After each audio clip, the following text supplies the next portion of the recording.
Sa iba pang balita ay patutupad ng pamahalaang lungsod ng Marikina ang digitalization para sa lahat ng transaksyon nito.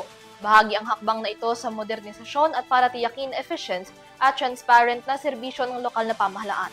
Narito ang report mula kay Catherine Landicho.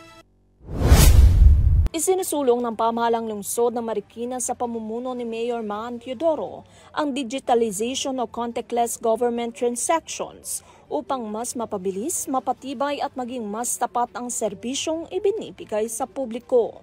Ayon kay Mayor Teodoro, hindi lamang ito isang simpleng modernisasyon ng sistema, kundi mahalagang reforma ito upang matiyak ang episyante at transparent na serbisyo ng lokal na pamahalaan.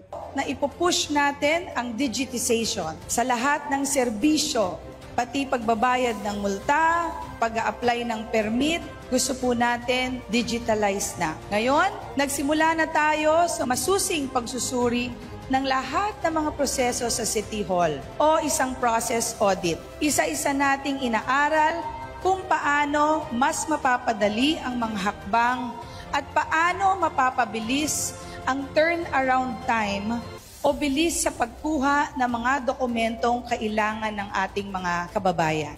Layunin ng inisyatibong ito na gawing contactless ang proseso ng mga transaksyon gaya na lamang ng pagkuha ng business permit, clearances at iba pang dokumento nang hindi kinakailangan pang pisikal na presensya sa mga tanggapan ng gobyerno. Batay pa sa alkalde, sa pamamagitan ng digitalization ay mababawasan rin ang mano-manong proseso at personal na interaksyon na kadalasang nagiging daan sa mga isyu ng red tape, fixers at iba pang uri ng pang-aabuso.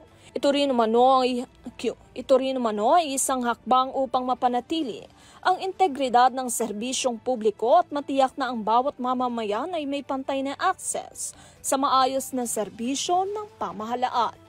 Para sa EuroTV News, Catherine Landicho, sumasaludo sa bawat Pilipino.